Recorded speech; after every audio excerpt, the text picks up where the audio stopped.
Ilang lugar naman sa Cagayan ang binaha matapos umapaw ang ilang ilog dahil sa malakas na pag-ulan dala ng bagyong Marce. Si Angela Peñalosa ng Radyo Pilipinas sa Balitang Pambansa. Sa halip na mahimbing na tulog, tila bangungot ang naranasan ng isang pamilya sa Sanchez Miras sa Cagayan nang humagupit ang bagyong Marce, Huwebes ng gabi.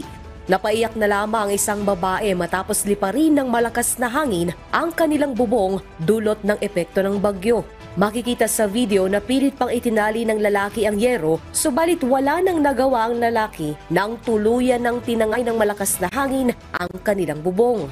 Huwebes na gabi nang bayuhin ng malalakas na hangin ang Cagayan habang kumikilos patungong Ilocos Norte.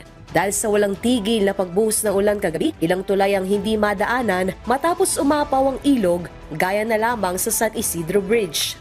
Mabilis din ang pagtaas ng tubig sa ilog sa Nagtupakan, Pamplona, Cagayan kung saan inabot ng baha ang ilang bahay at istrukturang malapit sa Pampang. Mabilis din ang pagtaas ng tubig sa ilog sa Nagtupakan, Pamplona, Cagayan kung saan inabot ng baha ang ilang bahay at istrukturang malapit sa Pampang.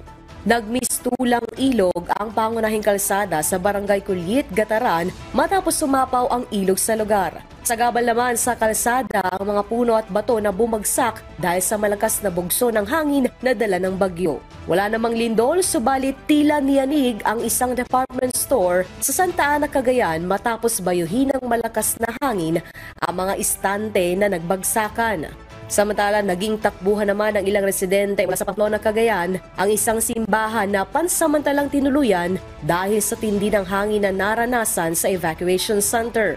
Patuloy namang sinisikap ng pamahalaan kasama ang iba pang katuwang nito ang pagpapabot ng tulong sa mga nabiktima ng bagyong Marce. Mula sa PBS Radyo Pilipinas News, Angela Peñalosa para sa Balitang Pambansa.